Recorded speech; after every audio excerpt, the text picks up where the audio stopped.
Y para hablar de seguridad, que creo que es uno de los temas más importantes en estos momentos, Hugo Mario, para la ciudadanía y sobre todo para su región. Claro que sí, Camila, porque en las últimas 24 horas se han registrado ataques en diferentes municipios del departamento del Cauca, bueno, pero mucho antes, también el fin de semana, destrucción de algunos pueblos de ese departamento por cuenta de una arremetida de las disidencias de alias Iván Mordisco. Incluso aparición permanente de hombres armados con fusiles haciendo retenes ilegales en la vía panamericana entre Popayán y Cali, cosa que tiene desesperados a los habitantes del departamento del Cauca y a empresarios, comerciantes y transportadores que reclaman a la fuerza pública que retome el control territorial en esta zona del país ante el acecho de estos grupos armados, especialmente, insisto, Camila, de las disidencias de alias Mordisco. En Jambaló, Cauca, por ejemplo, en las últimas horas, un ataque que dejó 7 policías heridos, un civil también gravemente lesionado, y en Suárez, Cauca, un ataque con drones contra la estación de policía que dejó a una mujer muerta, una mujer ecuatoriana.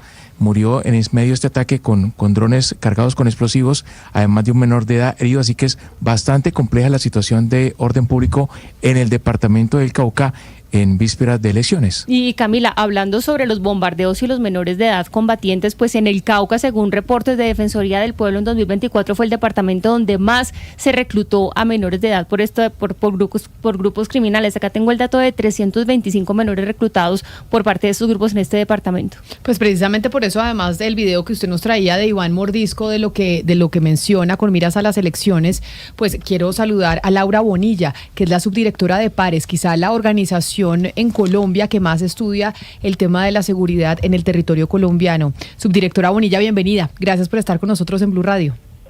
No, Camila, muchísimas gracias. De verdad que siempre es un placer conversar contigo y hace mucho tiempo no lo hacíamos, entonces muy contenta de estar acá. Así es, a mí también me place tenerla en nuestros micrófonos. Y ahí le pregunto, ustedes en Pares, ¿qué tan preocupados están de que podamos tener unas elecciones en el 2026 que estén azotadas por la violencia? Pues es que ya tenemos un contexto electoral. De hecho, desde el 2019 veníamos advirtiendo que la violencia político-electoral y pues nuestro informe reciente de violencia político-electoral está en la página, estaba al alza. En el 2022 también se registraron más eventos de lo habitual, en el 2023, y pues hoy tenemos unas elecciones muy complejas. Lo que pasa es que no es como cierta gente dice que gracias a la situación de orden público se van a posponer las elecciones, ¿no? Elecciones vamos a tener. Digamos que Colombia ha sabido tener elecciones incluso en sus peores momentos de violencia en los años 90 y a principios de los 2000, pero sí son unas elecciones muy mediadas por la acción de grupos violentos y esto pues efectivamente nos causa una gran preocupación. Subdirectora Bonilla, nosotros en Colombia hemos tenido la ayuda constante de la cooperación internacional, pero vemos que se está yendo poco a poco. ¿Esto va a afectar las elecciones, la veeduría y demás que se puede hacer en las elecciones, sobre todo en este, ambiente de conflicto que estamos viviendo? Sí, Camila, pero además con una cosa muy grave, digamos algo que era muy especial y muy potente y muy poderoso de la democracia colombiana, como era la misión de observación electoral de la sociedad civil, que fue una apuesta donde estuvimos muchos desde hace 20 años y hoy sigue haciendo un trabajo fabuloso, pues podemos no tener la capacidad de hacer ese monitoreo, el tiempo real que lograba hacer con un despliegue impresionante la misión de observación. Y además de eso, pues efectivamente, no solo por Colombia ni por este gobierno, sino que en general la cooperación internacional pues ha dejado la democracia como un tema muy de lado, o sea, no está en el interés de los países desarrollados hoy la promoción de la democracia. Entonces pues vamos a tener además unas elecciones muy solitos, ¿no? O sea, muy solitos como nación, que también de otra manera es un reto, y ahí también tenemos preocupación, que tanto el Ministerio del Interior está dando todas las acciones que le corresponde como cabeza del sector para garantizar que todas las personas puedan salir a votar libremente y con seguridad. Sí. Sí, subdirectora Bonilla, sobre la metodología de medición del monitoreo, de ese monitoreo que se hace de los cultivos de coca, pues en esos lugares, en varios de esos lugares también hay lugares de votación, o cercanos a lugares de votación. ¿Podríamos decir cuáles serían como esos puntos calientes, esos puntos de alto riesgo donde uno diría aquí puede haber un riesgo especial por esa cercanía de los cultivos de coca? Pero mira que ahí sí yo no encuentro mucha correlación, o sea, cultivos de coca con riesgo electoral, no.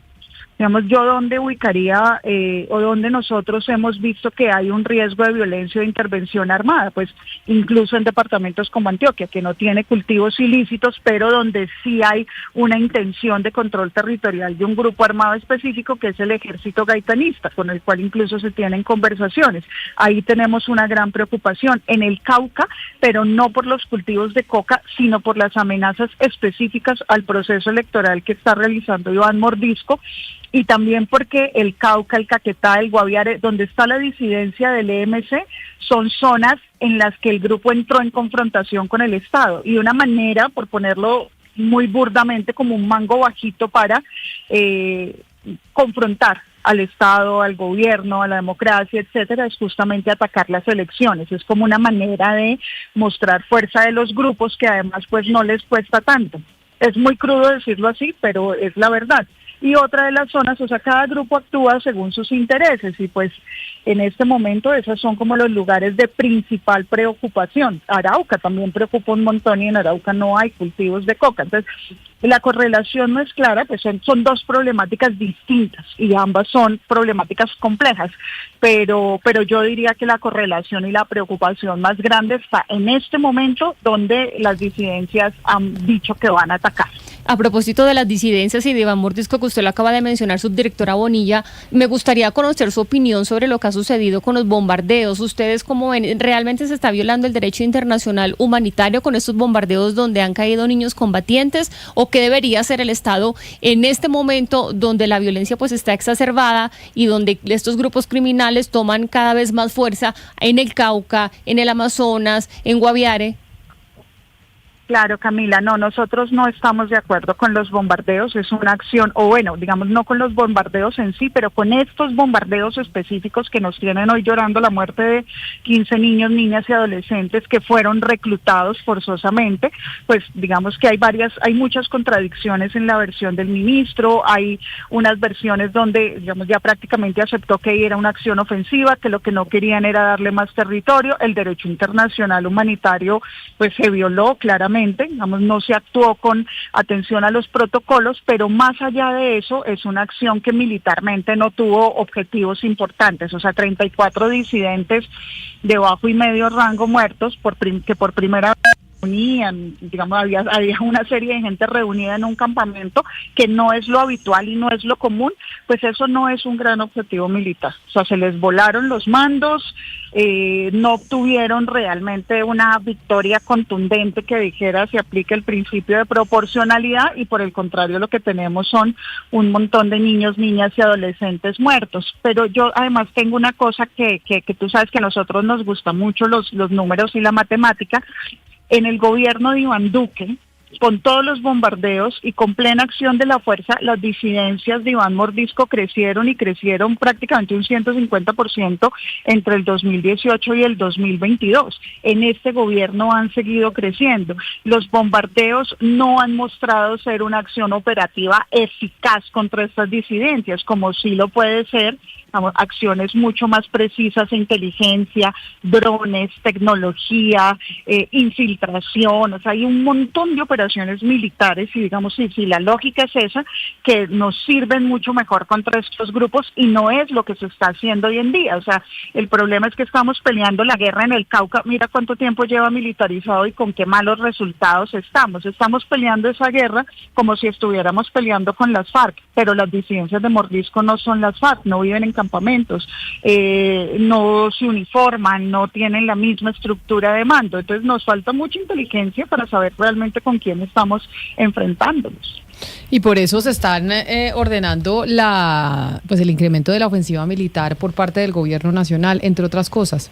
Pero pues mire, subdirectora Bonilla, gracias por estar con nosotros. Seguramente tendremos que hablar en otras oportunidades de aquí a las elecciones sobre lo que pasa en los territorios, porque pues ya hay una amenaza latente de lo que pueda suceder el próximo año por cuenta de estos grupos salvajes de la ley. Gracias por atendernos. No, con muchísimo gusto, Camila, siempre es un placer. Y nosotros vamos a hacer una pausa corta y regresamos con nuestro último tema de hoy, que tiene que ver con las cuentas del presidente Gustavo Petro, que además trinó haciendo referencia al tema de la visita a uno de los burdeles en Europa, mencionando el presidente, ya les vamos a decir exactamente qué dijo, pero mencionando el presidente que una de las cosas que él había aprendido en la vida era no tener relaciones sexuales con mujeres por las que no sintiera algo especial.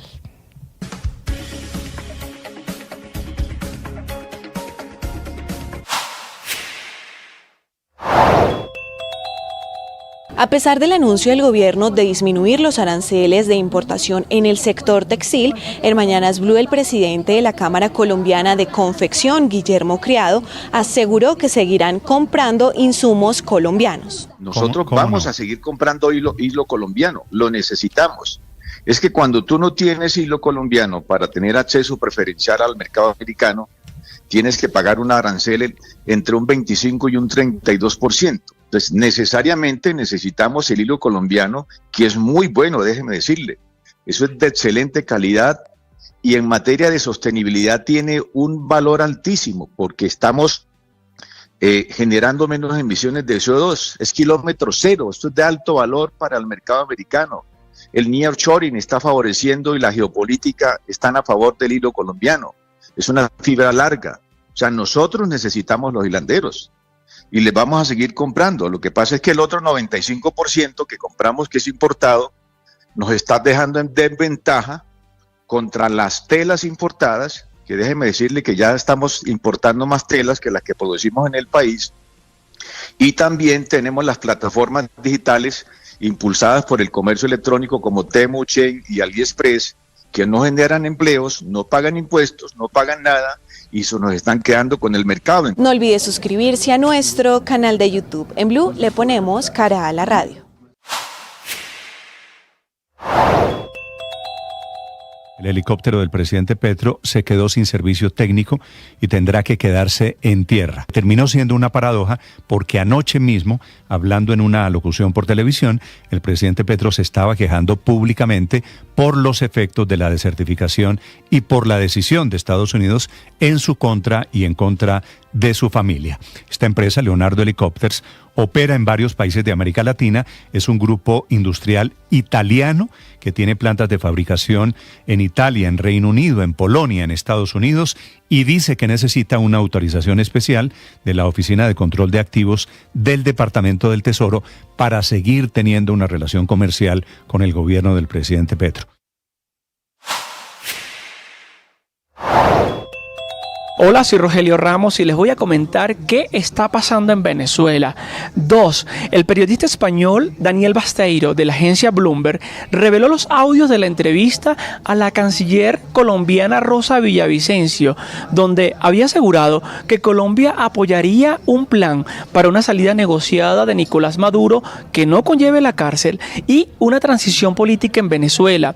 Aunque minutos antes la Cancillería de Colombia había negado estas declaraciones y había reiterado que Colombia es respetuosa de las decisiones de cada país y respetaba también la soberanía de Venezuela.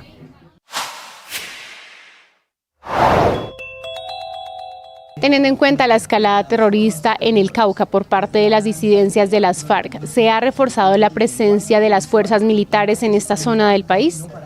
A esta pregunta respondió el alcalde de Suárez Cauca, César Cerón. Pues hace varios meses sí, un número importante de que...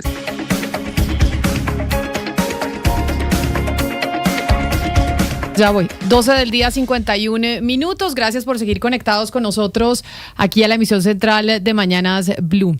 Les había dicho que íbamos a hablar de los gastos del presidente, algo que se ha discutido mucho desde que se hizo pública, pues sus cuentas y su tarjeta de crédito. Hay un trino que puso el presidente hace 3 horas. ¿Y por qué hacemos referencia al Twitter del presidente? Porque así es como se comunica con la ciudadanía.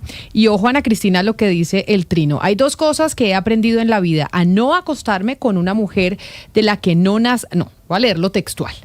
Hay 2 cosas que he aprendido en la vida: a no acostarme con mujer de la que no nazca nada en mi corazón, y a no comprar sexo cuando aún soy capaz de la seducción y de la poesía. Siempre hay que combinar la sexualidad con la cultura. Eso se llama erotismo. Es lo que dice el presidente en la primera parte de este trino, Ana Cristina, refiriéndose a lo que se le ha criticado de una asistencia suya a un burdel en Portugal. Bueno, pues lo primero que hay que destacar es que pasa del tono de poeta al tono de presidente coach, porque eso último, pues te lo aconsejo, es como de un coach dándole un consejo a las personas que lo leen, lo cual no es para nada el trabajo de un presidente. Mire, de las grandes decepciones que provoca este gobierno, que ha suscitado este gobierno, es que cada vez que hay una crítica sobre que tenga que ver con la sexualidad o la virilidad o estas cosas que él mete en consejos de ministros, y el presidente Petro siempre dice, saca esta cosa como yo soy un varón. Aquí está diciendo, yo soy capaz, o sea, yo soy capaz de seducir, es decir, como sacando esa virilidad, exponiéndola. A nosotros no nos importa. Es que aquí es irrelevante. El punto es otro. El punto es que él fue a un lugar donde estaban mujeres explotadas. Que él haya tenido contacto con ellas o no, pues eso es otro asunto. Pero fue a un lugar donde había mujeres explotadas sexualmente. Pero por eso quiero saludar a Claudia Yurley Quintero, quien es defensora de derechos humanos, es psicóloga, pero además es la fundadora de una ONG que se llama Empodérame, que precisamente previene y rescata víctimas de explotación sexual y trata de personas. Claudia Yurley, bienvenida. Buenas tardes, Camila, y gracias por la invitación. Y me quedo con una frase que dice el presidente que me parece importante preguntársela a usted y las consecuencias que esto tiene desde que lo diga un jefe de Estado, y es cuando él menciona que siempre hay que combinar la sexualidad con la cultura, que eso se llama erotismo, un poco justificando la razón por qué asistió a un burdel en Portugal, que es lo que se conoció cuando se revelaron sus cuentas. Claro, sí. Me imagino que quiere ahora llevarnos a que pues solamente a ver bailar las mujeres o hacer un show, digamos, allí, ¿no? Pero también hay que recordarle a él que en estos sitios han rescatado mujeres colombianas de la explotación sexual, que viajan engañadas o medianamente engañadas de que van a tener un mejor futuro, y resulta que la explotación sexual en los países que no han tenido políticas de poder abordar la prostitución como una violencia, entonces pasan estas cosas, ¿no? Esto no hubiera pasado en Francia, donde pues comprar este tipo de servicios está penalizado o está sancionado, tampoco en Suecia, donde también pues está penalizado, incluso ahora va a estar más penalizado el tema del porno. Entonces, él cuando dice que combina la cultura, pues entonces hablemos del toreo, también dicen que es cultura, también no queremos ver los animales en el circo, entonces también es cultura, ¿no? Entonces, ¿qué es cultura? La explotación de las mujeres, la exhibición de las mujeres como carne, ¿es cultura? Esa sería ahora mi pregunta, ¿no? Sí, es confundir la cultura con el vicio cultural, porque el machismo es un vicio cultural y eso sí es un vicio cultural de lo que está hablando el presidente Petro. Mire, doctora Quintero, no solamente hemos hablado de las acciones, digamos, de lo que está en torno a lo que pasó en ese lugar donde quedó consignado que Gustavo Petro pagó plata por estar, sino otras acciones del gobierno. ¿Qué otras acciones ha hecho este gobierno que nos permiten pensar que hay un apoyo o un aval a la explotación de las mujeres? Es decir, que envía ese mensaje. Bueno, primero la inatención a las víctimas de trata de personas. Es que ni siquiera, ellos dicen es que Claudia es abolicionista y quiere que nosotros seamos como ella. No, nosotros estamos acompañando a mujeres que han sido raptadas, que han sido secuestradas o que han sido incluso engañadas o que de pronto han dado su consentimiento por la extrema necesidad. Y les cuento a ustedes, ganar derechos básicos con tutela de víctimas de trata. Entonces, ¿qué sucedía? Las víctimas de trata en Colombia eran atendidas por USAID, que le daba pues el dinero al Ministerio del Interior. Cuando Trump quita todo eso, incluso él lo dice en un consejo de ministros, yo no sabía que nos daba plata, pues nos daba plata, nos combatía la trata y nos atendían a las víctimas, medianamente. Ahora eso se fue y el gobierno no lo ha reemplazado, Ana Cristina. Es decir, las víctimas de trata ahorita no tienen absolutamente nada. Hablemos de las mujeres explotadas que digamos que son víctimas de trata. Ahora hablemos de las mujeres pobres que tienen que recurrir a la explotación sexual. No, a estas las denominaron con una cosa que es inconstitucional, que no está en ninguna norma de derechos humanos, que es las tales actividades sexuales pagas. Entonces hacemos reuniones, vamos a las reuniones, les decimos a los policías, tienen que respetar a las mujeres que están en actividades sexuales pagas. Eso es todo lo que hacen por ellas. Entonces las mujeres nos escriben todos los días, quiero salir de la prostitución, no hay una ruta, porque prostitución en Colombia es trabajo, entonces tú tienes plata, tú puedes pagar tu salud, tú puedes pagar de impuestos y no necesitas atención. Entonces tenemos un montón de mujeres con contagios de sífilis, que nuevamente hay brotes en Cúcuta, Medellín, Cartagena, VIH, situaciones súper precarias, los hijos en la delincuencia, el consumo de sustancias, y no tenemos a qué ruta llevarlas. Y tampoco tenemos fondos, porque pues Estados Unidos era de los que más financiaban a quienes quizás ayudan a las ONGs. Entonces este es el panorama actual del fenómeno, que desde el gobierno vamos a ayudar a las víctimas, a las mujeres que se prostituyen para que si quieren salir, salgan. Eso no ha ocurrido. No ha ocurrido. Yo no conozco una mujer que hayamos documentado su caso, que el Estado colombiano el gobierno colombiano específicamente le haya ayudado a salir de la prostitución. Y por eso era importante escucharla a usted, Claudia Yurley, en medio de la discusión de lo que se reveló de las cuentas del presidente Gustavo Petro, porque no es algo menor que un mandatario termine frecuentando esos sitios, y no es por un tema moral ni mucho menos, sino es un tema de lo que eso significa para las víctimas de la explotación sexual en Colombia, que muchas de ellas terminan precisamente en la península ibérica. Claudia Yurley Quintero, mil gracias por haber estado aquí con nosotros. No, a ustedes, y pues seguir haciendo incidencia para que por fin el gobierno pueda poner sus ojos en esta población. Gracias. Y decirle a los candidatos también que quieren llegar a la Casa de Nariño cuál va a ser su posición frente a este tema. Así nosotros llegamos al final de esta emisión. Ya llegan nuestros compañeros de Meridiano Blue, a quienes queremos felicitar, a don Ricardo Ospina y a Mateo Piñeros del Servicio Informativo de Blue Radio, que ayer ganaron en el premio Simón Bolívar a la mejor noticia en radio. 40 años del Holocausto del Palacio de Justicia. ¿Sigue el pacto del silencio de los militares para ocultar la verdad? Don Ricardo, le estamos viendo las imágenes. Muchas felicitaciones por su premio. Muchas gracias, Camila, muchas gracias. Es de todos aquí en Blue. Además, los 60 años del premio Simón Bolívar, allá presente Blue Radio con el premio a mejor noticia. Y esa es una muy interesante mención porque es el aniversario 50 del premio. Y, 50, sí señor. Y es muy interesante poder mostrar que el audio y que la radio siguen vivos. Ese trabajo que hicimos con Mateo fue muy interesante, un trabajo difícil de investigación que logramos sacar adelante sobre el Palacio de Justicia. Pero además la radio sigue más viva que nunca. Se muere primero la televisión que la radio. ¿Yo, Ricardo? Han intentado por todo lado y no se ha podido y no podrán. Por supuesto, aquí nos transformamos. Aquí